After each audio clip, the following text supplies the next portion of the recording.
Shit. Well, hello and welcome, my friends. I'm Kodiak Broncos, and hello, everybody. I just want to say what's up to you guys. I'm using a new Cam Link software for my face and my recording, so let me know what you think of that. But either way, be sure to smash that like button if you enjoy. Subscribe if you're not already.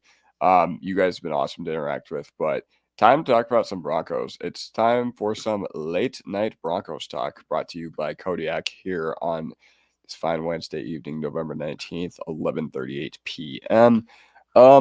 Yeah, overall, I'm just really looking forward to seeing what you guys have to say about the Broncos. Had a long day today, so just really happy that I get the chance to come on here and kick it with y'all, and happy that I get the chance to, you know, um, chill with you guys after a long day. And yeah, I worked tonight. It was a lot of fun. I had a really good night at work, and yeah, overall, I just really enjoyed it. But now we get to talk about some Broncos, and this is me talking about how far will the Denver Broncos go in the 2025 NFL playoffs. Um, so I want to hear what you guys think. As always, this show is you guys make this show. So drop a comment and just make sure you guys are ready to say something and contribute because just join the community that we have right here. And yeah.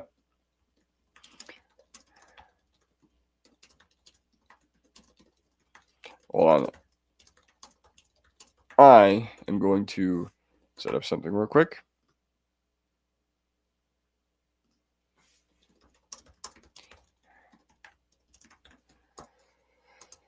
All right. Here we go.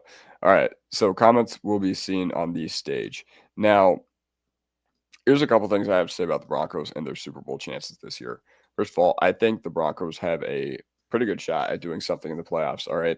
The reason I think the Broncos have a really good shot at doing something in the playoffs is because this team and this defense is nails, especially at home. Okay. Now you go on the road, your pass rush probably isn't the same, but it's still one of the best in the NFL. Most pressures in the NFL, highest pressure rate in the NFL because of how teams have to play against you and because of how good Denver has built their roster and the fact that the teams have to respect your front while you are wreaking havoc or whatever. So yeah, that's what I have to say about that. Is that also, what do you guys think of my new 4K camera software? Y'all rock with it? Either way. So yeah, I think the Broncos can make a run, and it's going to largely depend on the offense because I trust this defense, and I would trust this defense with my life. Even the only bad game they had this year, I would say, was against the Indianapolis Colts, or they didn't play very well against the Giants either. But the Giants got pretty lucky in a lot of situations. That being said, I think the real only bad game the Broncos had this year was against the Indianapolis Colts, and I'm willing to chalk that up to Alex Singleton. Alex Singleton was a joke that game. Literally a Levi Wallace level game at inside linebacker for the Denver Broncos. But after that, I'm going to move my mic a little closer to my face. But why does this keep autofocusing? Why does this keep unfocusing and refocusing? I don't know. I don't like it. Okay, maybe I need to make it a little lighter. Either way, yeah, so that's what's going on right there. Talking about this team and where they're headed specifically in the playoffs, I think they can make a deep run. I think they can make a run, but yeah, I'm going to flash my banner across the screen. And yeah, all right. So, it seems like all my friends are actually asleep right now, so no big deal. But for those of you who are here and for those of you who do want to chill with me, I know 11:30 is pretty late for a show, but we got late night Broncos talk here with Kodiak Broncos, and yeah. Let me know what you guys think. This is your own personal bat signal to getting my takes and how I feel about everything related to the Denver Broncos. So I hope you guys enjoy. And I'm just waiting for y'all to show up. But once again, if you're just a person who's like, hey, man, what do you think? If you're watching on the replay and you're just like, what are you thinking about the Broncos' chances this year? I think they could do some damage. I really think they can go far in this league, in these playoffs. And, listening to Vance Joseph this past week, it gave me a new confidence in this team. it gave me a new confidence in this defense. So yeah, um, that's what made me feel really, really good about it. But overall, I'm just doing this to flex my new camera. Like, in all honesty, like, you guys see my hands move just a little bit. And overall, I'm loving what I got going on here. I'm loving what I got going on here. Just played against one of my friends in college football. So if you guys are tuned in right here, let me know how your guys' night is going. Let me know how your guys' night is treating you so far. Roan77, always great to see you in here, my guy. Hopefully Vance Joseph stays. I agree. You know, a lot of people are really excited about Jim Leonhard potentially taking over as the defensive coordinator, but the problem with that is you're losing a sure thing. You're losing a sure thing at your defensive coordinator. And I don't know, maybe Vance Joseph doesn't want to give it a crack somewhere else because he said today that when you're winning, being with the Denver Broncos is one of the best jobs in the NFL because of how much he loves this organization, because of how much he loves this team, because of how much he loves this city, because of, you know, the fact that he played his college football in Boulder. You know, his kids went to school here in 2018, 2019. So, yeah. I think that's a big deal. That is a really, really, really big deal for a guy like Vance Joseph. And, you know, if he does happen to move on, then I don't think it would be like ludicrous or anything like that. But we'll see. We'll see because ultimately I do think Vance Joseph will probably get another head coaching job this year. Now, the issue is that I think it'll be interesting to see where he goes because it seems like tensions are really boiling over in Cincinnati, and that seems like a place where I would really, really like to see him land if he does decide that he's ready to give it another crack at being a head coach.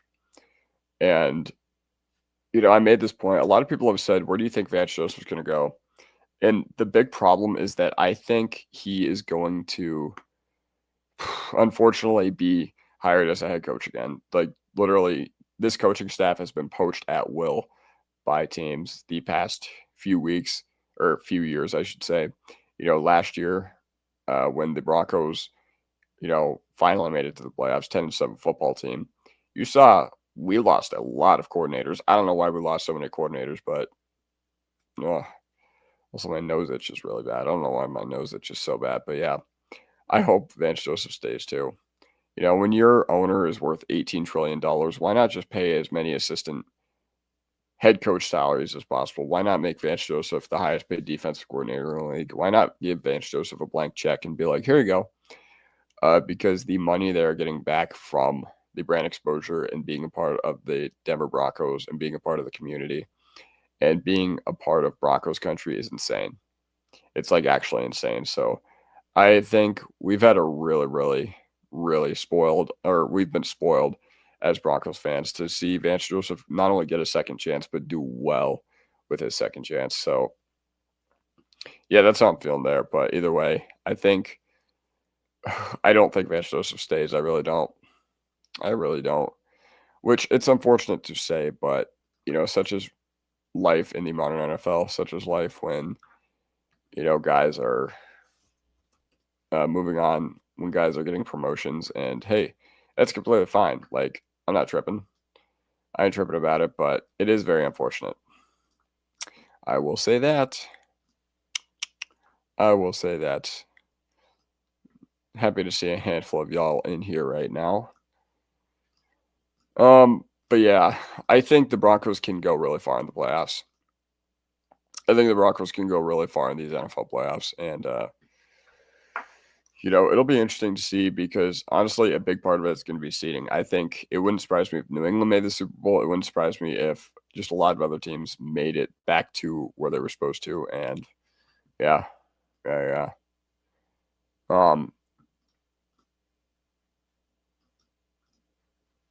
Overall, but let me know how you guys are feeling. Let me know how you guys are feeling about that take. If you were watching this on the replay, you probably fell asleep while with your TV on. So, that is perfectly okay. Waiting for that guy from Kuwait to show back up because he was so nice, and he gave me some of the best takes that I've seen so far on this Broncos show. Well, yeah.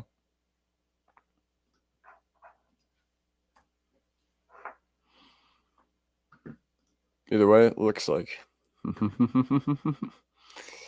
I'm tired too. Welcome, Sethuid. I hope you've had a long day of writing. No, I'm kidding. I'm kidding. Always a pleasure to see you. I agree, Sethuid. You are pretty smart football mind, and I do think you should. What's it called?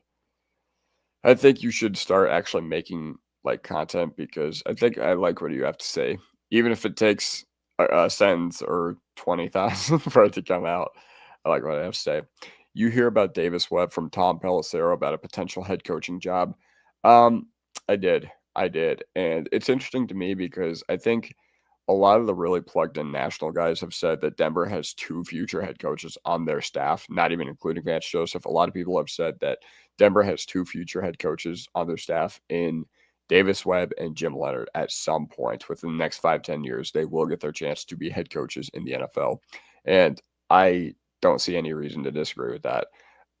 Obviously, Leonard, it's still going to take him time to develop as a coach, but I'm really excited for him. I'm really excited if he does get the chance to run our defense. I'm excited for him and the opportunity. Now, obviously, that would be uh meaning Vance, but losing Vance. But yeah, they want Vance Joseph over our dead bodies, literally.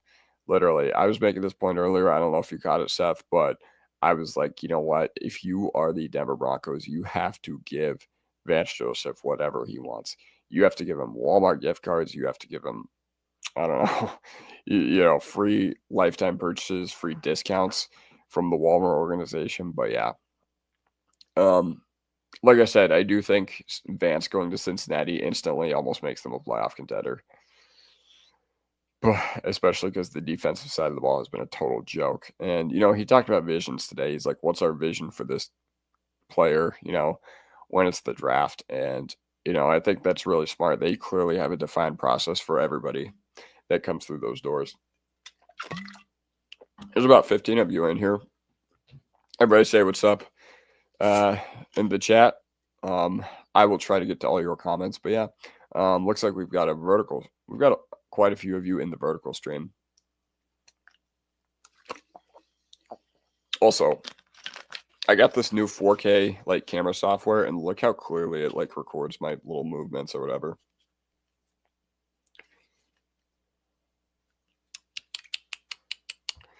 He learned to build a team under Sean Payton, but I think he sees this championship defense through. Yeah, 100%. Like, now I would have said the same thing with Ben Johnson.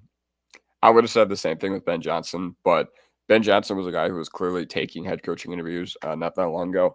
Now, Vance Joseph, he did interview with the Jets, I think, last year, but I don't think they were ever like serious about getting him. But they did. He was on their radar. So, once again, I think if he's one of those coaches, he will get the chance to, or he will not refuse. Like, I think even if it's undesirable job, I think since the NFL is so competitive and guys have legacies on their mind and guys look whatever, yeah, that's how I think. Hello, Kodiak, long-time listener, first-time caller. Appreciate you, Deity559. You've probably been riding with me for a year because I've been making Broncos content for about a year. So, long-time listener, I appreciate you. I appreciate you listening to my content. And first-time caller. I like the idea of people calling into my show, calling in to my late-night show. But either way, once again, 4K setting on my camera. Let me know what you guys think about that.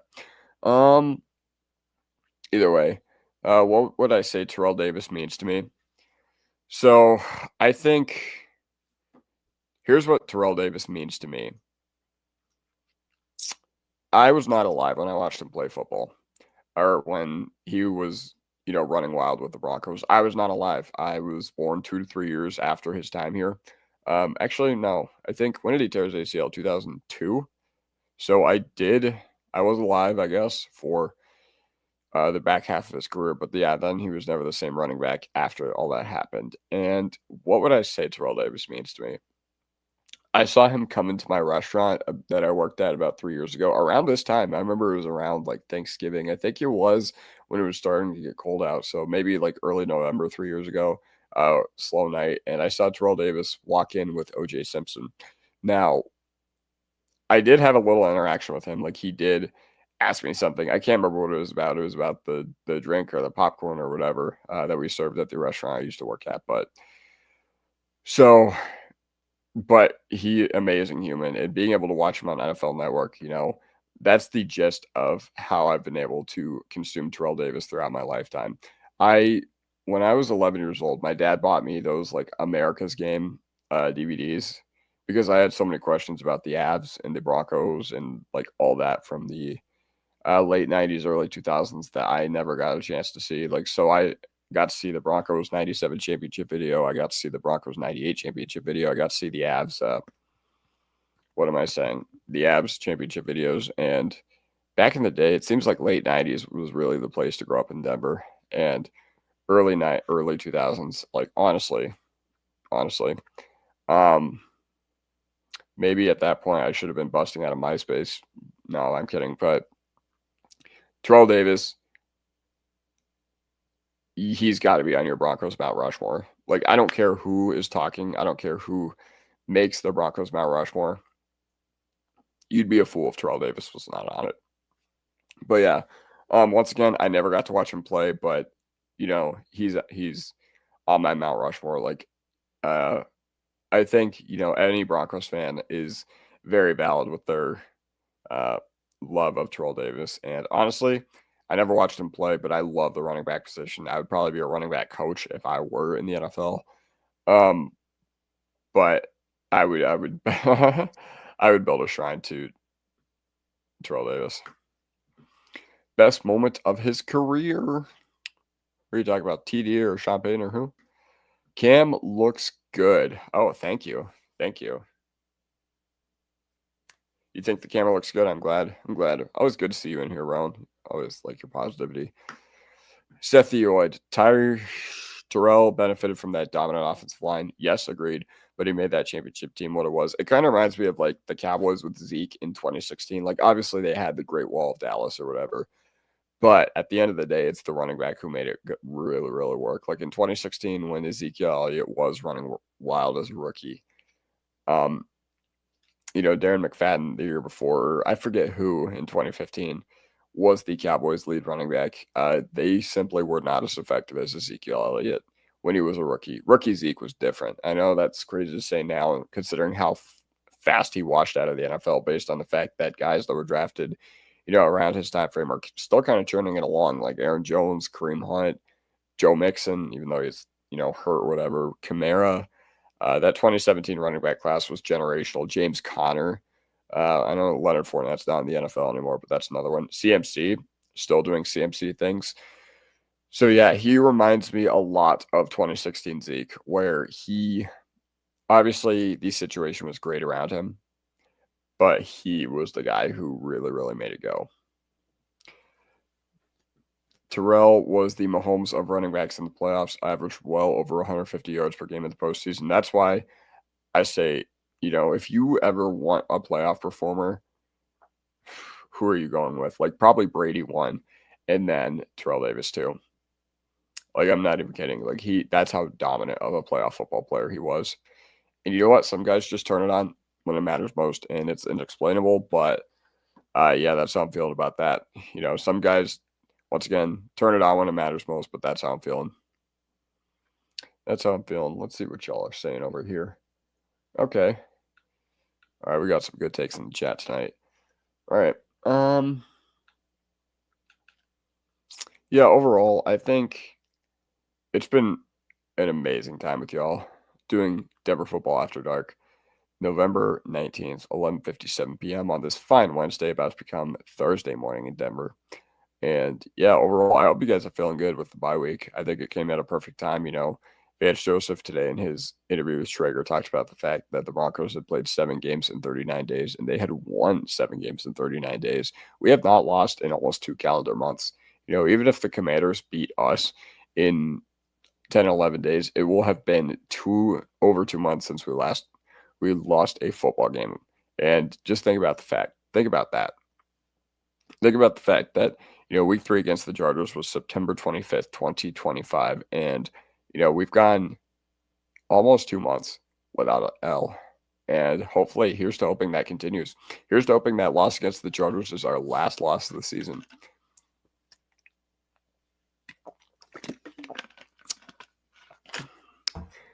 Commanders are getting pummeled. If Jayden Daniels is not playing, I agree. But if Jayden Daniels does play, then he is a game changer. That being said, I don't think they're really set up for success around him. Terry McLaurin has injured his quad at will all year long. The offensive line is still very, very poor, even though I know they drafted Connor Lee, and he just looked lost in week 2 against Parsons. Now, granted, that's not an easy matchup for a rookie, but I don't see why Benito or Cooper wouldn't be able to bring the hammer like those guys did. And obviously, we got our front. So, there's almost nothing about the Washington offense that you need to respect if Jayden Daniels or Terry McLaurin are out. That being said, I also think Bo will play better because you think about the bye week, and Bo was so much better last year after the bye and after the mini bye. Yeah. Justin Strnad, the next Zach Bond. Dude, I've loved Strnad's development. I was really, really mad at Strnad last year based on how he played in December. But I took a long look in the mirror after the season. I was like, listen, this guy was never supposed to be on the field. Okay, he was like our inside linebacker 4 last year, and he came up big. He was one of those guys that he was always really good against bad teams, but bad against good teams. That's how it was last year. And it seems like this year he's really turned that around. So maybe he is. Now, Zach Bond obviously has those crazy skills rushing the passer, which I don't think Justin Strnad, I don't think that's in his repertoire just because he's, 5th, 6th year in the NFL, and that's just never the guy he's been. But credit to him, man. Credit to him for sticking with it. He was about to re-sign somewhere else last year, if you guys remember. He was about to re-sign somewhere else, and then we brought him back. But, I thought about last year, and I thought about our defense crumbling in like December, just bleeding yards. But that had, I think, more to do with the fact that PJ Locke was a starting safety above all else. Strnad has more sacks than most edge rushers this year. Thank you for the stat. That's very interesting. Once again, I think that's more to the fact that the Broncos blitz a decent amount. They don't blitz a shitload like they did last year, but Vance Joseph dials up pressure. He's an aggressive attack defense. And also the Broncos defense relies a lot on swarm sacks. So yeah. But yeah, how many sacks does he have? I should probably look that up. But yeah, I don't know. He's not like doing crazy, I don't see him do crazy pass rush moves, but if he's like doing that and I'm just missing that, then props to him. He only has 3.5 sacks. That's actually not that crazy. Yeah, 4.5. That's not that crazy, but still, I get what you're saying. You are my favorite Broncos update, bro. Criminally underviewed. Well, I appreciate you. E. Carson J. Thank you very much. That means a lot. And like I said, I always love coming on here and giving my take. I know I've done it in the form of shorts, but I do want to get back to long videos now that I got this really, really sick camera. And yeah, that's how I'm feeling. But let me know how you guys are feeling about the Broncos season upcoming. And, I titled this, How Far Will the Denver Broncos Go in the 2025 Playoffs? I think they can make a really, really deep run. Now, obviously, there are a few obstacles in the way. Kansas City is a dangerous team. I'm not going to sit here and say that Kansas City, you can feel good about playing them. Like if it's a 2-7, if it's a 3-6, I can promise you nobody is going to feel good about playing Kansas City going into the wildcard game. Now, not to say that our team would be scared of them, but, if you're drafting the amount of teams, what teams you want to face in playoff time in the AFC, yeah. I can't imagine KC is first on anybody's radar. My soul tells me to prep for a one and done. I would have agreed with you had we not had that game against KC this past week. I think we were very much headed towards not playing winning football in the playoffs and a one and done based on how our offense and special teams had been the past month and a half. But I'm telling you, man, this team is different. This team has that dog in them. Now, obviously, if they come out and lay an egg against the Commanders, well, we'll talk then. But yeah. Am I shirt on inside out? Oh no, it's not. Okay, thank you for always defending Moss. Hold on. There we go. Thank you for always defending Moss. Oh, I got you.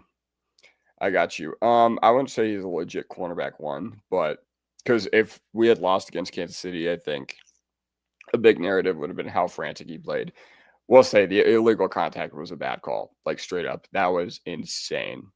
That was diabolical. Like you can't call that in the NFL if you're an official, but the Worthy one, I think that was valid because he like had him right here, and while you're not really hindering the receiver, that's a little too much hand fighting, and the refs are probably going to call that. We got pretty lucky they didn't call that week 2 against Indianapolis, against Alec Pierce. But what else? There was something else I was going to say. Oh yeah, but the 3rd and 17 to Hollywood Brown, like you got to put yourself in a better position there. You really do. You really do. Coach Payton, Coach of the Year, are causing half the offense's problems. I actually don't think he's causing the offense. Hold on. I'm going to prop this down just a little bit again. I don't think he's causing half the offense's problems. I think the offense's problems this year primarily were Bo Nix. I think, while Sean Payton deserves his blame, he deserves his blame. I also think the weapons have not done anything to help Bo Nix out for most of the year. I've been saying it since the Chiefs game. I think Troy Franklin may legitimately have the worst hand-eye coordination I've ever seen. Yeah. But yes, there are things you can blame Sean Payton on for this year. Media hype train before the season began. The fact that we're penalized at the rate that we are, and it's week 10, 11, and it still hasn't got cleaned up. Putting that pressure on your quarterback to be a superhuman quarterback, and putting the pressure on your team to be that good. And while good on you, like I get why you're excited, but still. I didn't like when we drafted Pat Bryant because Alec Almaner was still available, but I guess I was wrong. Dude, I didn't like the Pat Bryant pick either. I wasn't a big fan. The reason I wasn't a big fan was because I genuinely, going off mock ADP, which it's not perfect, but, just going off that, most had him as like a day 3 at best guy. And there were a lot of guys who went in that round that I still really liked. We still got sniped on Fannin and Kyle Williams, but there were a lot of dudes that I really, really liked in that round, in that range. But yeah, Pat Bryant is one of the highest floor rookie wide receivers I've ever seen. Like anytime the play comes his way, he makes it. And I don't remember the last time we had one of those. I genuinely don't. Maybe Marvin Mims when he was on special teams and whenever he got those deep balls, but the coaching staff did not use Marvin Mims in the role that they should have early on in his career. Penalties have been a huge problem. They have. And honestly, I think part of it is just the Sean Payton tax. Referees obviously don't like Sean Payton because he, made them be accountable, wanted pass interference to be reviewable. And then he got that after the Saints got absolutely hosed. And then the referees were so pissed off and so petty about it that they were just like, all right, no, we're not doing this. So then they don't do it. And yeah, I will say, I agree that a lot of the times I feel like our team is not officiated fairly, like Riley Moss in particular. Especially the holding call on Palczewski to make it 3rd and 15 on the final drive. But I don't know. I still think a lot of it is self-inflicted. Like pre-snap penalties, that's on nobody except for the offense. You jump off sides. Once again, that's on nobody except for you. But yeah. Penalties not going to get better because they hate Sean Payton and now they hate Denver, y'all. Yeah, agreed. Once again, Sean Payton tax. It's just the way it is. It's just the way it is. Jerry Jeudy was worse. Are you talking about Troy, like when I compared it to Troy Franklin, or like the hand-eye coordination was bad? I don't think Jerry Jeudy was terrible. I think he was a very, very talented wide receiver who was average because he had no competitive instinct and he didn't want to be here. Yeah. Refs have been the problem. Are you talking about like penalties in particular? Because they are not way down for us, but if you're talking about across the league, I don't think they're down either. So I don't know what you're saying, Carson, but I would love to elaborate because this has been a big talking point for me pretty much the whole year. Anytime I talk Broncos. Dang, I'm watching myself on my TV. Looks sick. I love Riley Moss. He's the number one corner on most teams. I don't agree with this. I don't think he's the number one corner on most teams. Is he a above average to good cornerback too? Yes. That being said, he needs to stop being frantic. I think part of the reason is because, he is a nicotine user. I know that he's a nicotine user because he was, what are they called? When you pack these? Lips. He was packing lips during Justin Strnad's podcast not that long ago. I think before last season began, he was on Strnad's podcast, and Riley Moss was always packing lips. It didn't make sense to me, but yeah. We've been beating the refs every game, even against Super Bowl teams. I'd love them to clean it up, but at the end of the day, Zebras beat you. You ain't good enough. Yeah, agreed. Even though I think the Chiefs got a very favorable whistle, even though the same amount of penalties were called, I think the Chiefs got a favorable whistle, and we overcame that. We may get 3 or 4. This is funny. I'm actually screenshotting this. This is funny. Do the Broncos need the Colts to lose more, or to lose more even the Patriots? Or Chiefs to lose more, even the Patriots? The priority needs to be Kansas City missing the playoffs, like flat out. I would much rather I'd be fine with the AFC Championship going to Lucas Oil if that meant that Kansas City was out of the playoffs. But yeah. Bold of you to assume they're making the playoffs. Are you talking about the Broncos or Chiefs? Because I'm saying the Broncos are pretty much in, but if you're talking about KC, then I don't disagree. The holding penalties feel like they're way down, but it might be scarred from Bulls. I mean, I will say they were down this past week, yeah, but it's still been a huge problem. Wattenberg gets flagged a lot. McGlinchey flagged not that much, but a lot. Bold of you to assume that the Broncos are making the playoffs at 9-2 with a 96% chance to make the playoffs. Yeah, really bold. Do you remember the Broncos versus Chiefs game in 2022? Yes, I do remember that. I remember that Kansas City was up 27-0 with 4 minutes to go in the second half, and then Russell Wilson gets hurt, and then Brett Rippon has to, be whatever. Did somebody text me? Oh no. No. But yes, I do remember that game. Jerry Jeudy, 3 touchdowns. And I remember, had Russell Wilson played, not gotten concussed, we probably win that game. Now, granted, it wasn't really within the Broncos to really actually give the Chiefs a fight, but the fact that they came back from 27-0 after we picked off Mahomes 3 times, it took us picking off Mahomes 3 times for that to happen. But yeah,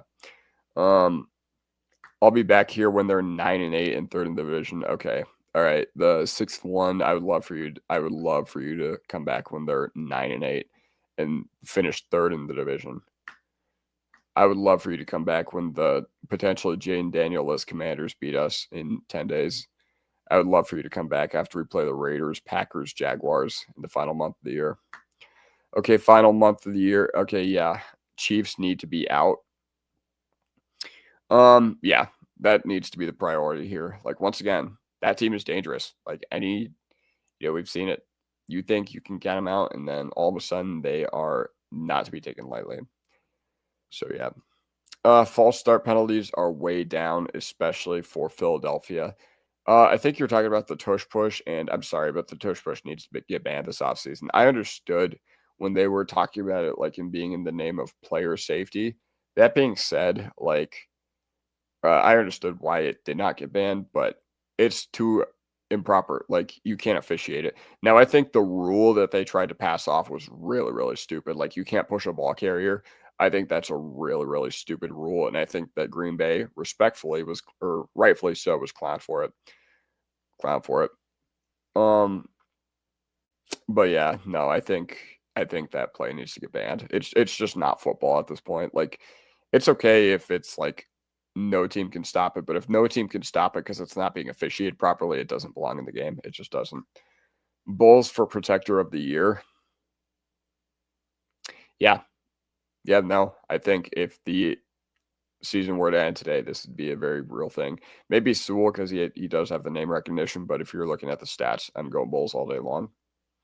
McGlinchey, Pancake, and Chris Jones was underrated. I actually didn't see that rep, but I would love to go back and watch the film and watch that because that sounds pretty cool. But Chris Jones had a pretty good game against us. I know he hasn't really been himself this year, but him and Karlaftis both made quite a few plays. So hats off to them for making their plays. But, we were still the Broncos and we still got shit done. Bulls being good at football still blows my mind. I think Bulls and that whole thing was where I saw a lot of disconnect between media and the fan base. I remember being a junior in high school in 2017, Bulls rookie year. And I remember being like, well, yeah, he's still like a rookie. Like, we still should give him some time to develop. And, I don't know. It just seemed like nobody was interested in giving him that time to develop. And then Munchak comes in and completely revives his career. 2020 had an all-pro season. And they declined Garrett Bull's fifth-year option at one point, which was crazy. But then they extend him for 4 years, and then they extend him for another 4 years. So, yeah, it is crazy to think about how far he's come. I remember a lot of people saying that we should have drafted Ramczyk, and credit to him. Ramczyk was an all-pro for a few years, but longevity, I'm taking Bulls still, and it's been amazing. Tackle play usually gets better with age. Yes, that is true, because offensive line, Garrett Bowles came in as a 25-year-old rookie, and offensive line is a how do I put this? It's a smart guy's game. And, it's one of those where you need experience. And credit to him because he, when it was really rough for him, I never heard him, like, complain to the media. Like, I never heard him be like, I'm being unfairly targeted. But, offensive line is a smart guy's game. Even though we have those really good offensive line prospects that usually come in and we've had a couple this year, like Josh Simmons on KC has been really good. There have been another handful of offensive linemen that have been really good, like Zabel in Seattle, probably an all-pro. But yeah, offensive line is a smart guy's game. And, you need those experience. You need that experience to figure out what you're good at, what you're not. And you need good coaching too, man. You see bad coaching, that's what the Raiders offensive line looks like. I would let Bowles protect my kids. Dude, same.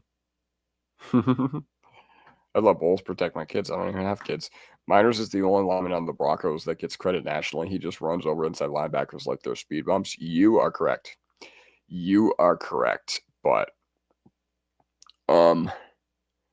now what I will say is that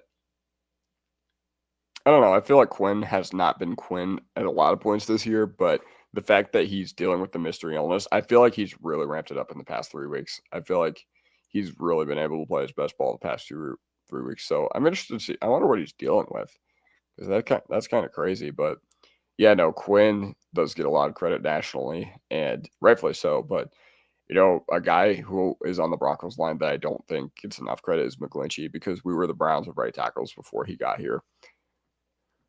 Bowles is part gorilla. Yeah, vanilla gorilla. Like, that wasn't that Brock Lesnar's nickname. Maybe that could be Garrett Bowles' nickname.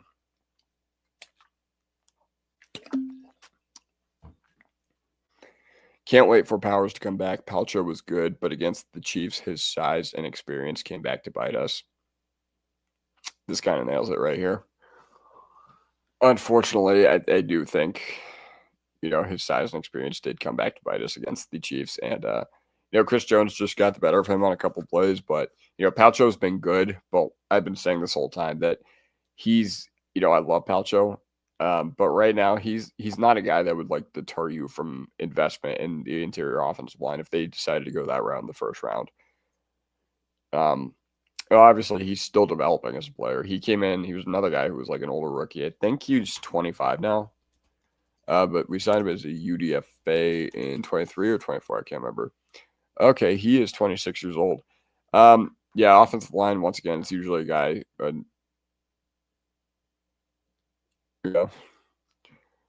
First of all, trading Bo Nix talk is just really weird right now. I don't see why we need to, go this far, consider trading him.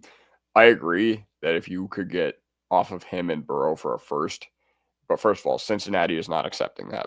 Second of all, I don't like the message it sends to, talk about this when we're 9-2. And 3, it's just like, what are you on?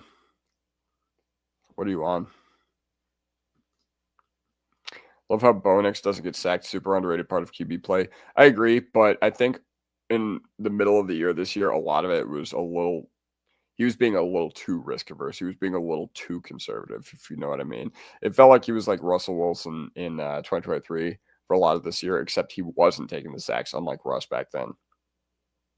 Like Russ took an insane amount of sacks. And yes, I do like how Bo Nix doesn't get sacked, but I still saw a lot of negative plays out there. And at a certain point, I was like, sink or swim. Thomas is on crack. Yeah. Would you like to like respond to anybody, Thomas? Because I don't know what you're on. Moss called for PI, pale interference again. I know. Dude, they hate to see people with this talent play DB. Shane McCoy was talking crap about Bo Nix. What a hater. Yeah. I mean, I guess. I don't watch national media, but if he has his opinion about Bo Nix, then hats off to him.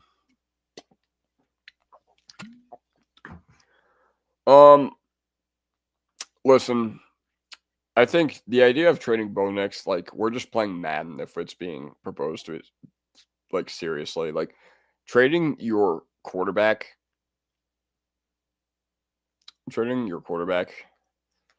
just it just doesn't make sense. I don't like the message it sends, especially on a rookie contract. Once again, fine, Bo Nix and a first for Joe Burrow, whatever. But like once again, that's not happening. It's not realistic, and this isn't Madden. Any QB could cook in our offensive scheme and elite receivers. We don't have an elite receiver, so I don't know what you're saying. Bo Nix isn't even top 20. He's on the same level of Darnold and Daniel Jones. You lost me with everything you said here. Any QB could cook in our offensive scheme. Did you see what happened with Russell Wilson? And then he's on the same level of Darnold and Daniel Jones. You're talking about two of the guys who have been playing the best football in the league this year. We should trade Nix for Stafford. Dude, this isn't Madden. I don't know what you're on. I'm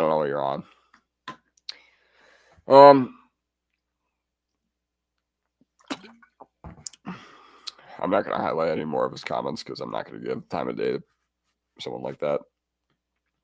Joe Broken Bro isn't worth a first-round pick. Entirely disagree. If you can get fourth, the fourth or fifth best quarterback in the NFL when he's healthy, I get like all the missed games. I get it. But at the end of the day, I don't agree. I don't agree with him not being worth a first-round pick. Like, if he's on the open market, the price starts with 2 firsts and a very, very high-quality player, like borderline elite player at another position. And then maybe 3 firsts because he's still like 29, I think. Check his age. 28. Going to be 29 in December. Sean Payton got amazing production out of Jameis Winston. Yeah, I mean, he did. But yeah. Bo was winning games in the clutch. Everyone doubted the 2015 Broncos. That's why they drafted our defense. I will say it is something that Sutton and Mims are elite. You don't know ball. Maybe lay off the weed. All right. You are going in timeout. All right. So Bro thinks Marvin Mims and Cortland Sutton is an elite pass catching tandem. Also, Broncos country, that reminds me. If you put our pass catchers in like an NFL rank, where would you put them? They're easily bottom 10, potentially bottom 5. I'm not even kidding. Bo was winning games in the clutch. Everyone doubted the 2015 Broncos. That's why they drafted defense. Yeah. Like the fact that we keep making all these crazy fourth quarter comebacks, that's not invalid, but yeah. Sorry, I just had to rinse my mouth real quick. But yeah, everyone doubted the 2015 Broncos, and that's why they drafted our defense. Yeah. Our defense is special, man. That's all I can say about that. Let him right where he is. I love Bo. 820. End up being the best quarterback out of this draft and one that is going to win the Super Bowl. Yeah, of course. I think we all, as Broncos country, want our quarterback to be the one that wins the Super Bowl. But if not, like, I'm not going to be like, the sky is falling. Or anything like that. But yeah. Yeah. I'm seeing people drop out of here, so I'm only going to go for like 5 to 10 minutes longer because I did start this a little late tonight. A great QB elevates inexperienced talent. Court is not able to carry an offense. He's a great receiver when teams can't bracket him every play. I think, yeah, I agree with all these. Jalen Hurts just threw for 135 yards. Tom Brady to win a championship. Again, this isn't Madden. All right, this guy's also going in timeout. That's probably his alternate account. Jalen Hurts just threw for 135 yards. You don't need Tom Brady to win a championship. Yes, I agree, but you want a sustainable team. You want a team that's set up for success everywhere, including quarterback. So if you can have a quarterback that's just able to get into a dogfight when it matters the most, and he can confidently win you that game, then yeah. And credit to him. Credit to Bonex, Vance Joseph saying that nobody in the sideline ever panics when they're down a bunch. So yeah. But I think people think about the 2015 no-fly zone.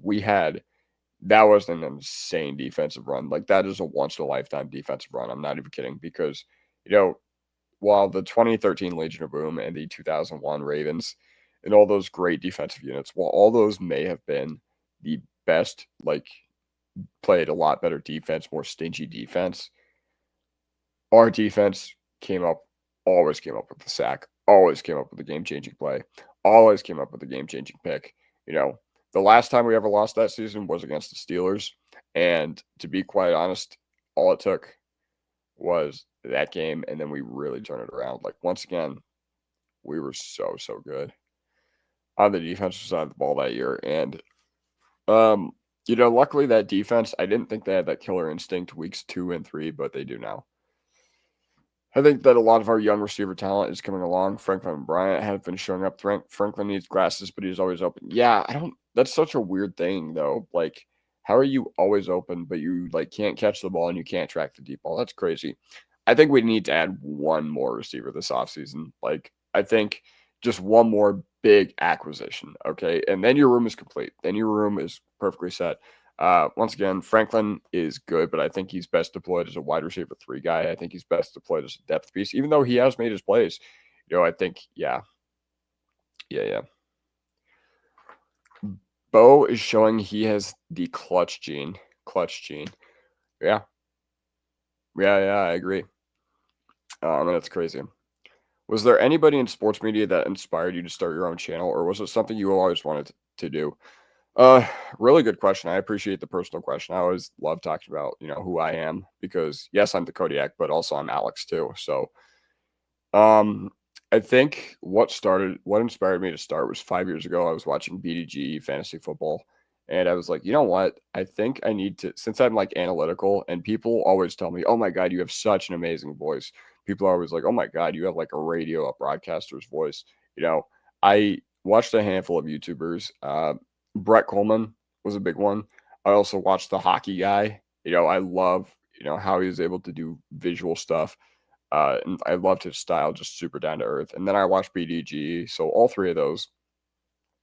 Birdman, who plays Call of Duty, and Goblin, who just talks about drugs, even though I don't do drugs, or I never have. Goblin was one of those guys that, all those guys really, really convinced me to start doing YouTube. And when I was younger, I did have some other things. I did play video games. We did, me and one of my friends offered Black Ops modding services. So yeah, but as far as sports media, I figured that, this was my best chance at potentially doing something that I loved, because I never went to college, or I did, but I dropped out pretty soon. And the good thing about the modern world is you can make your own math, or you can make your own path. So yeah, I appreciate the question, Jaco. I'm starring that. That almost made my night. We're behind the 8 ball on cap 2. Actually, I'm not going to say that almost made my night. That did make my night. We're behind the 8 ball on cap 2. Wait till next year. It'll be nasty. Yeah.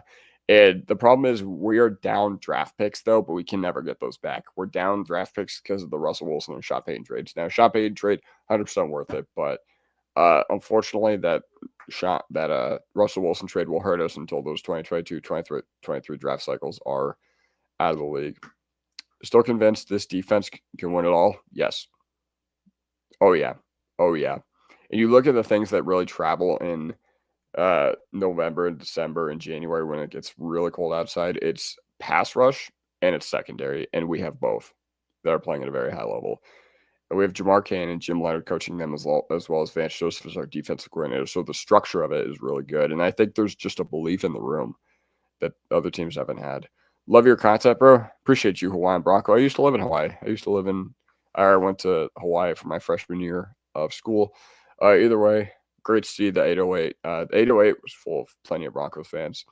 We need Emmanuel Sanders, someone who can lay out for the ball and catch it. Agreed. Like I think we need a high-end separator who can make plays. And, adding an Emmanuel Sanders to this team would be, unreal. Unreal. How would Josh Reynolds have worked out if Sean Payton kept him on the team? I don't know, man. I think a large part of last year was like relying on him to be something. But I remember he was supposed to come back and then they cut him. I don't know why they cut him. I think maybe there was more to that like little incident he was involved in where he got shot in the head. But I think from what we had seen, I did think he was slightly disappointing. But I don't know. He really wasn't what we needed either. Like it was so convoluted with Sutton. Vele. I think Vele was the big reason why they were comfortable with moving on from Josh Reynolds, even if Vele's not on the team anymore. Which, by the way, I think Vele is the receiver that this team really, really needs or has needed this year, besides like a Waddle or like a Diggs type. That would transform our offense. But yeah, good question though. Good question though, because honestly, I forget about the fact that Josh Reynolds is a Bronco. Give Franklin another year. He plays the same game.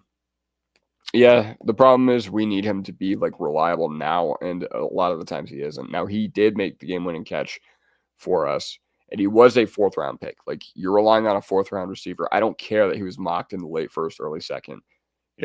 NFL Capital told us that he was a fourth-round prospect.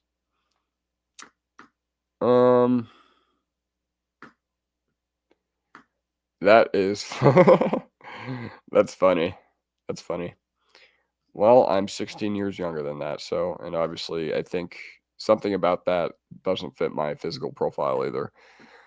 If Denver does not turn the football over where the opposing offense is a short field, nobody's beating this team. Agreed.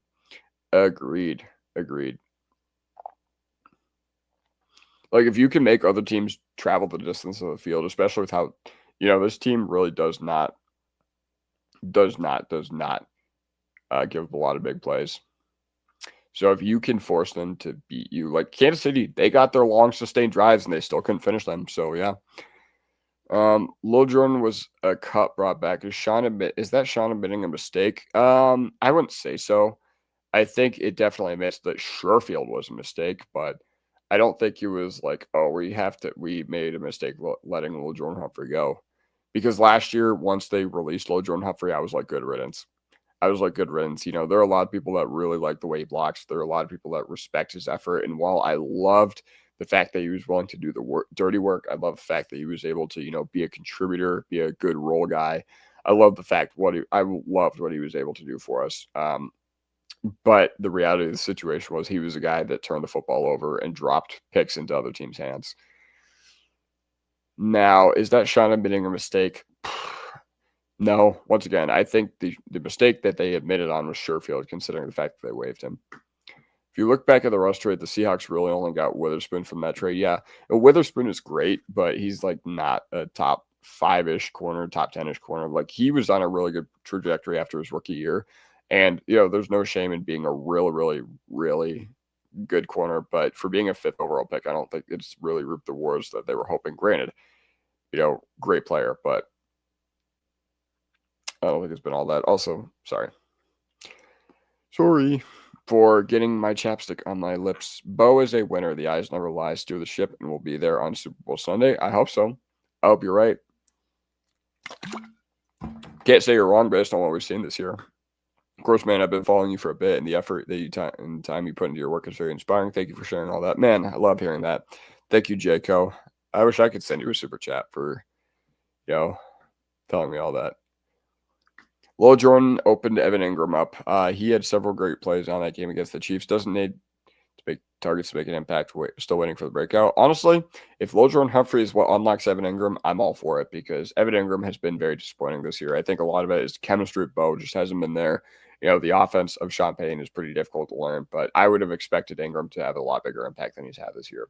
And granted, I knew that when we signed him that he wasn't going to be like a downhill guy, but yeah, I didn't. No drops, though. That's new. Yeah. Especially because I feel like everybody's been dropping the ball this year. But, yeah.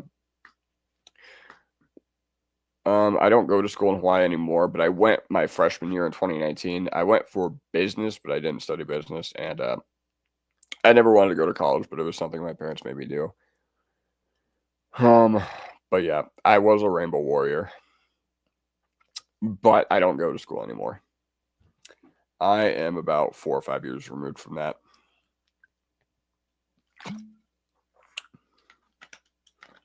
But going back to this, your cousin went there for business. Let's go. Go Bows. Go Rainbow Warriors. But actually, and by the way, I don't know if many of you knew this, but my favorite college team is not Hawaii. It's Arizona. No. My favorite team, my home state is Colorado. I'm in Denver. I've lived here all my life. Actually, I lived in Vegas for 2 years too, but now Denver is my Hawaii is a business school. Like what? I don't know, man. Just wanted to try something different.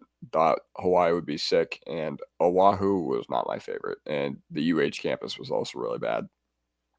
Lil Jordan opened Ingram up. He had several great plays on that game against the Chiefs.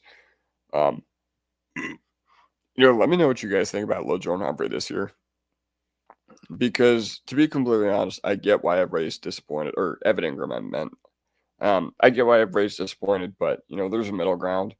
I don't think things have been easy for him because of other people, like in what other guys have been asking for him, like Sean Payton. I don't know why they dropped him out of them, or I don't know why he. What am I trying to say here? Sean Payton, I don't know why he makes things so difficult on him, and I don't know why he made going out and getting Evan Ingram such a big deal. Well, yeah, the Broncos are not happy with Sherfield, and Sherfield has shown that he was not very good. You're the white Morgan Freeman. Appreciate you, Dennis. I'm going to give you a huge mile high salute just for that. This is basically what I did. Like when I was a freshman and I knew I wasn't going to go back and I knew that I was going to fail every class, I ultimately just pretty much did this. Actually, I didn't drink at the beach bunch. I only drank like the first week there and then got sick of it. But yeah.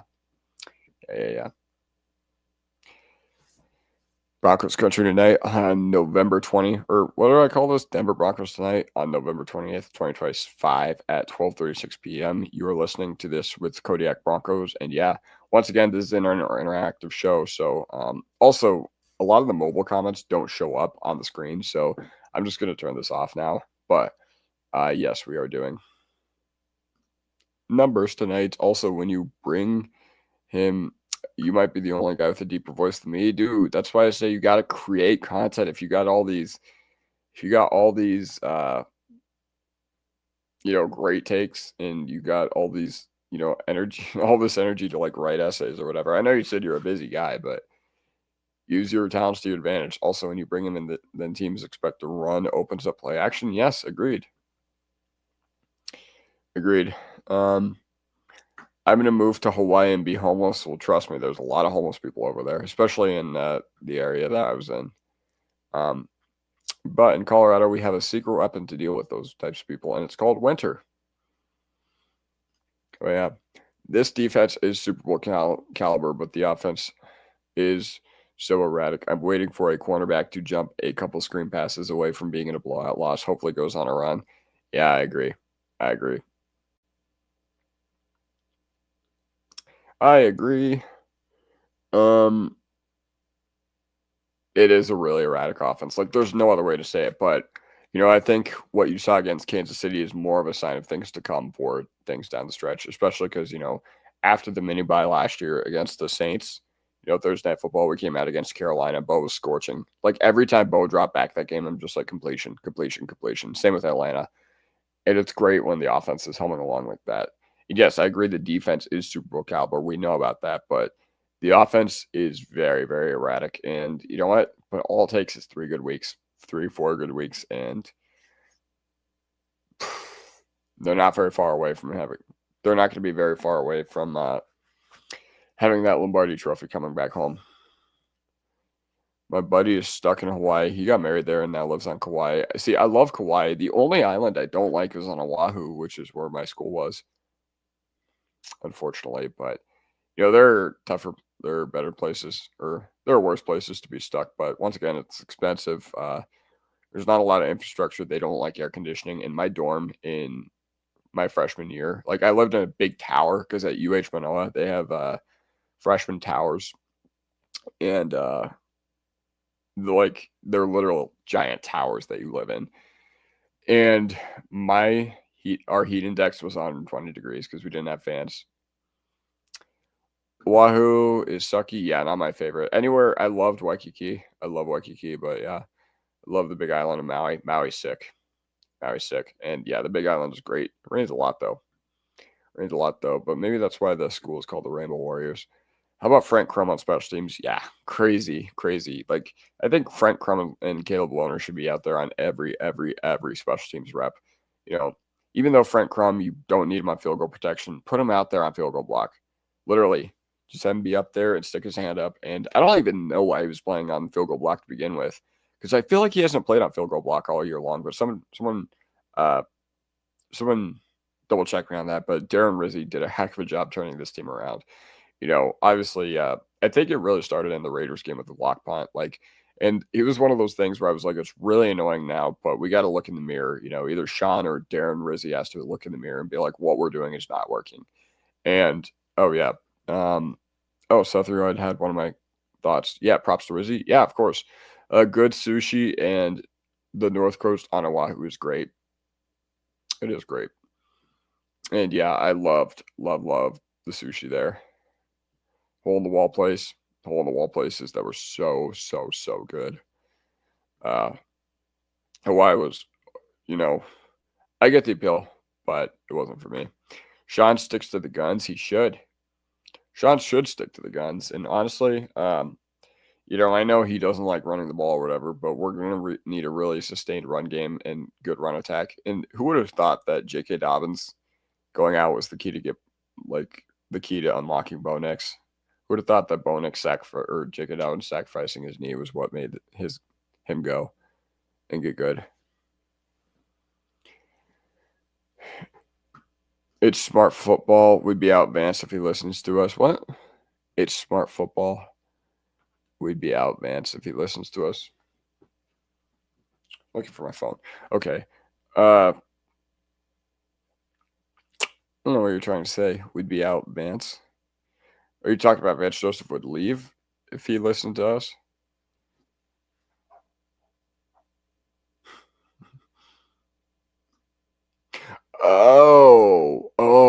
Okay. Bro, trying to spin Dobbins' injury is a good thing?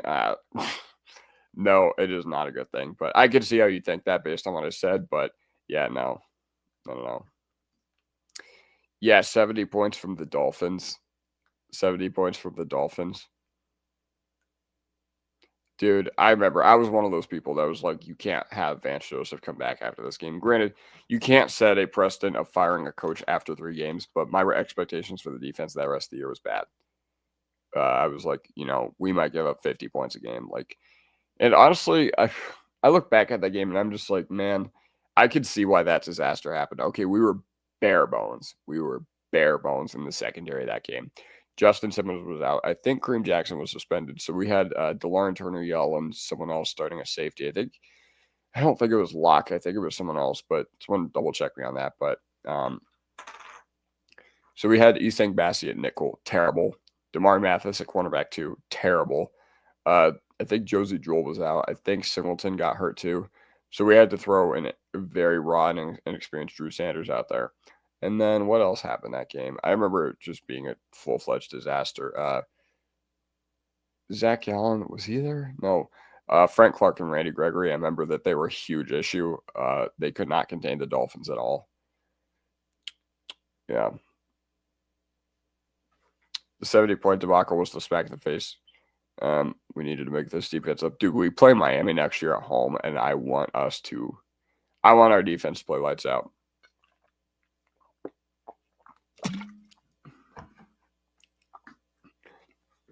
Thank you for this round, because I was thinking, like, I didn't know when he started playing special teams. I thought it was a relatively new thing, and that backs that up. Broncos are going to the Super Bowl. What's up, JD Rubio? Pleasure to see you in here. When is trade deadline? It already passed. It was 2 weeks ago. Just rewatched the 2015 season. We look nearly identical. Defense will take us all the way. I can't disagree with this. Like, anytime you need the defense to come up big, you know what's weird is that I was never worried. Going into that AFC Championship, I was like, okay, I think we got a good shot, and nobody else did. Like, everybody else in the media, like, I remember reading a Bleacher Report article, 28-13. Was the person's prediction. They had Patriots, but yeah, no. Yeah, agreed. Kia's been a beast on special teams. Yeah, he has. He's been a big reason why we've been able to turn it around. Also, Skinner, he was a big reason why I thought we were bad early on, but Skinner's really turning it around. Prentice Loki, GOAT fullback. I would say GOAT fullback because you can't really do a whole lot with him. Like, you can jam it in short yardage. He can pass protect, but that's kind of it. GOAT fullbacks like Patrick Ricard and Vontae Leach and, all those guys, Kyle Juszczyk, all those guys are so valuable to their teams. But yeah. I did get the chance to watch this. I got a chance to listen to this when I was driving to work today. Incredible interview. And, he did share some really cool insight. I thought it was interesting that he talked about, Jade Barron's vision. Sean Payton always talks about the vision for players. I thought it was really interesting that for Jade Barron, they had vision of inside with nickel flex, or no, inside with outside flex year one. And then in year two, he's probably going to be like an outside guy. I thought that was amazing. And he talked about, the team being really tight knit, and the fact that Bo Nix cannot do anything wrong. It was an amazing interview, and there's no doubt in my mind that he's going to be a head coach again. And he also, one thing that stuck out to me that makes me think he's going to be a head coach again is that he talked about in the NFL, there are some players that you can coach hard, some players that you can't coach hard, some players that you can go public with, some players that you have to, keep it in the position meeting or whatever. And, he talked about the fact that there are just some guys who don't respond to adversity. So you just got to, hide, figure it out with them too. K-Jack did play. In the Miami disaster. That doesn't surprise me because he was washed and couldn't do anything besides lay hits that got flagged for 15 yards. No running back. Broncos going to be cooked. I think I get what you're saying, but yeah, no, we're not cooked at all. Like, obviously not having Dobbins sucks, but I think we're fine. Jaleel McLaughlin really impressed me on Sunday. Now, obviously, he's not a guy that I think we can reliably lean upon, November, December, January. But yeah, Harvey is great. What do you mean? Harvey is not that great yet. Like, I think he's coming into his mold. I think he's coming into his own. But yeah, K-Jack got railroaded. He did. Derek don't know ball. I won't go that far. But either way, 12:47 a.m. Thursday, November 20th, 2026, 2025. Denver Broncos tonight. I'm only going to go for like 5-10 minutes longer because I do got a shower and I'm getting a little tired. But yeah, either way, love talking football with you guys. I'm going to make a video tomorrow too. Show off my shiny new camera. Going to make a short too. But yeah, also, do you guys like my shorts or my long form content better? Like, because I stream, you guys hear me quite a bit on stream. But I also make shorts, and I've kind of shied away from the long-form content. Prentice was out there sometimes on third down. He laid a sick block. I'm going to see if I can find it. To show it to y'all. Prentice.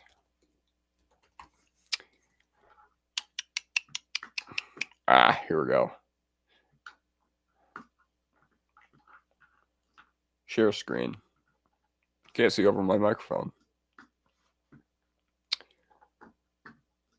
And let me add this to the stage. This was pretty sick. This was really, really sick. Watch him right here. Oh. And that's a big reason why that play to Troy Franklin was made. You know, we needed to get something going on offense that drive. Hold on. Watch Prentice right here. All right, McGlinchey picks it up. Boom! Wow, that's a deep drop by Nix.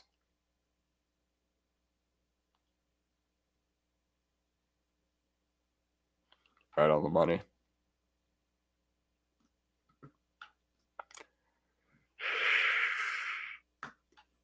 I saw that block, yeah. Him standing over that safety was rad. Wait, let me see this. Let me see this. Okay, so he just completely lights him up, and then... Oh, that's tough. That is tough. That is tough. The bad side about a winning streak is that streaks are meant to be broken. Agreed. Professional sports records are meant to be broken. Streaks are meant to be broken. That being said, hopefully our luck doesn't run out soon. You could say the same thing about New England. No running game going to catch up quick. I agree that, like, you know, our running game isn't where I'd like it to be for us to really make a deep run, but I don't think we showed last year what our offense can do with no run game. And while last year's defense was good, it was not the elite unit that we have this year, you know. Adding Hufanga and Greenlaw and Barron have completely transformed this defense into something insane. Hello from Colorado. Hello from Littleton. I'm in Littleton. Where are you from, Matthew? What do you think is our biggest weakness? Linebacker, second receiver. I would go with weapons overall in general right now. I think inline tight end is still a problem. I don't think Troutman's been that good this year. Yeah. But yeah, overall just weapons. I think honestly quarterback, in my opinion, I think Bo Nix had been the biggest weakness on this team throughout most of the year. Granted, he did turn it around, but he looked like an entirely new quarterback against the Chiefs, so that gives me a lot of hope. If you're going the defensive side of the ball, yeah, probably linebacker. Singleton, you know, he means a lot to this team. Like, I completely underestimated what he means to this team, even with all the really, really bad play he had early on in this season. I do think Singleton is very valuable to this team. I do.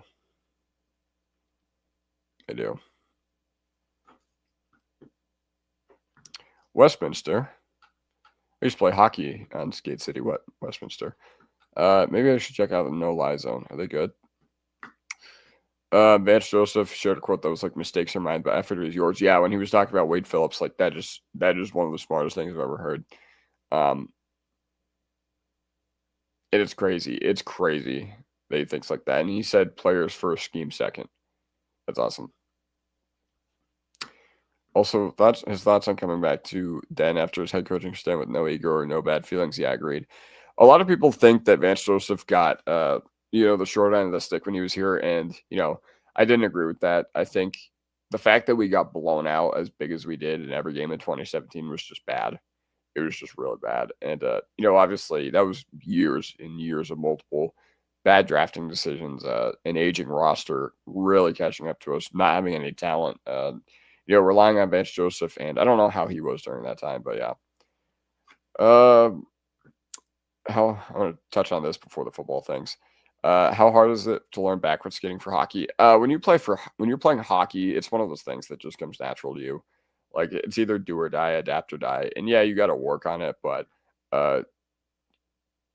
learned it pretty quickly. Now, I was never great at backwards skating when I played hockey, but I could do it. Yeah, Westminster. Look what happened to Javante after an ACL. Singleton's a beast. Here's what I'm going to pull up something. There was one of my favorite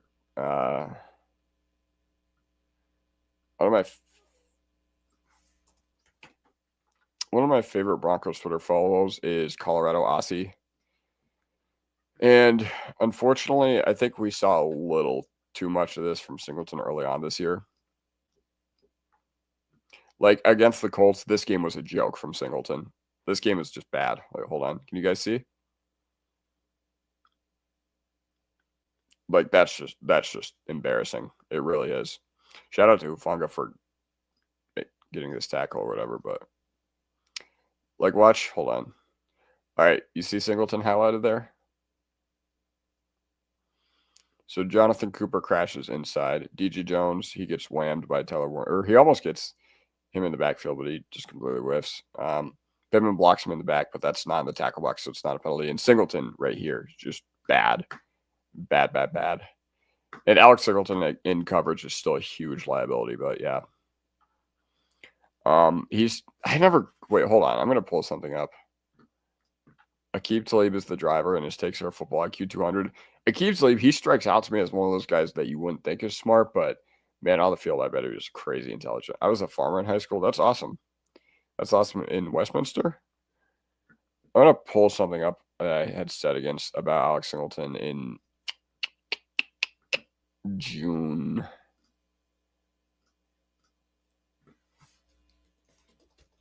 Let me see where I can, if I have this. Okay, I might have to scroll a little bit to find this, which I apologize, but also, can you guys believe we're like a little over halfway done with the NFL regular season? That's like almost concerning to me. It's almost concerning to me. All right, sorry, I do have to search for this manually, but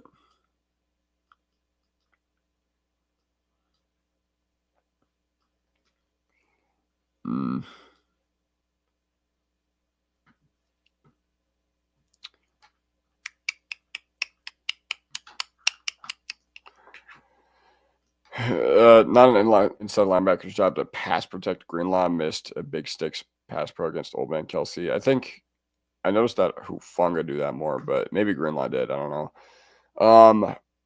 But in that clip, like that was just terrible pursuit. And hold on, I still want to find what I said about Singleton. Oh, this will be easier for me to finally found the search bar. Good God, Twitter's had so many updates recently.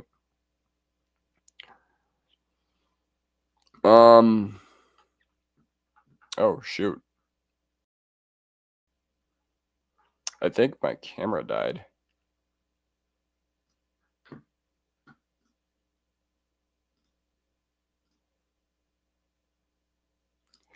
Okay, I think my camera died, so I am just going to switch to my regular old reliable one.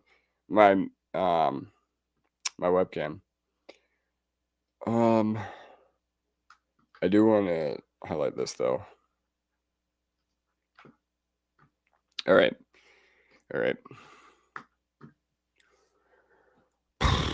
So the gap between Singleton and Sternad in passer rating allowed is the gap between QB1 and QB41 in passer rating. I tweeted this out. Peyton Manning's 2013 passer rating was 115.1. So whenever an opposing quarterback targets Alex Singleton, they're firing at 14 points higher than 2013 Peyton Manning. So here's what I had said about Singleton. Look, June 29th, 2025. My thinking was like, all right, how do so many people have Alex Singleton penciled in inside linebacker too? Alex Singleton was not very good. In 2023, we didn't need him on the defensive side of the ball to play good football last year. Now, granted, he has turned it around, and he has been a big reason why this defense is what it is today. But this is, oh yeah, I think you're right. Overheat. Yeah, you're right. Like, yeah, he's greened out, but that's not because he's like an exceptionally talented football player. It's because he knows the defense. He's a good like culture guy, and whatever. Like, yes, instincts are a part of your acumen and your whatever as a football player, but I gotta say, man, I have not been very impressed with him for the most part this year. And I did miss because I didn't think he'd get cut. Or I thought he'd get cut, but that never ended up happening. But yes, I think you are right that it is overheat because I remember watching a lot of videos about that. Dude, Jonas Griffith was the Tim Patrick of defense, except Tim Patrick actually made some plays for us. Like, Griffith was the guy that, like, got a couple games, and then he just kept tearing his ACL, and then I'd be like, dang. He's a tackling machine. Coverage, not so much. It is what it is. See, even then, I don't agree with the fact that he's a tackling machine, because if you look at missed tackle rate, he's amongst the worst in the NFL, or he has some of the worst in the NFL. Like, hold on. So just the fact that his batting average is pretty low in that regard. Now, I agree that he's a all right run defender, but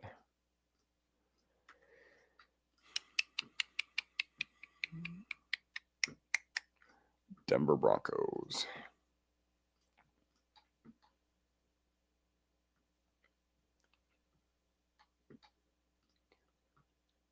Defense.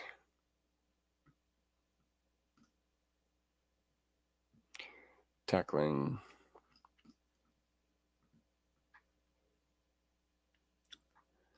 All right.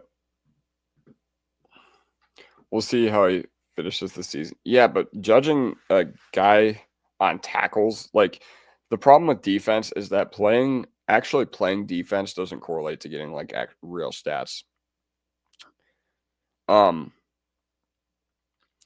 He is like whatever. He does make those like cleanup plays or whatever, but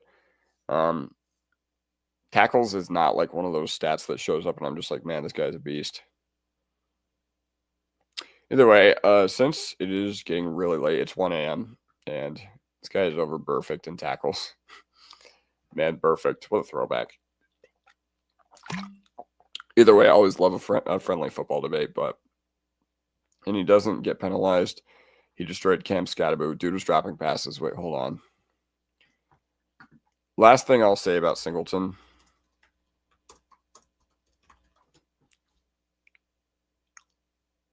He should have.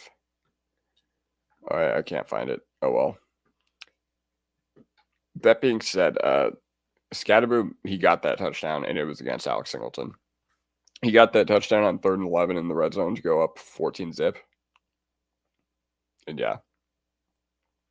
I don't know. Yes, he did destroy Cam Scatterbo, and he did give him his welcome to the NFL moment. But yeah, either way, I've appreciated y'all. This has been an amazing, amazing night tonight. And I do want to highlight this one because this was an amazing comment. It always makes me feel good when you guys care about Alex, the person, instead of Kodiak. But yeah, he wasn't a cast. I won't deny he's tough as nails. Like, playing and then having cancer surgery, that's crazy.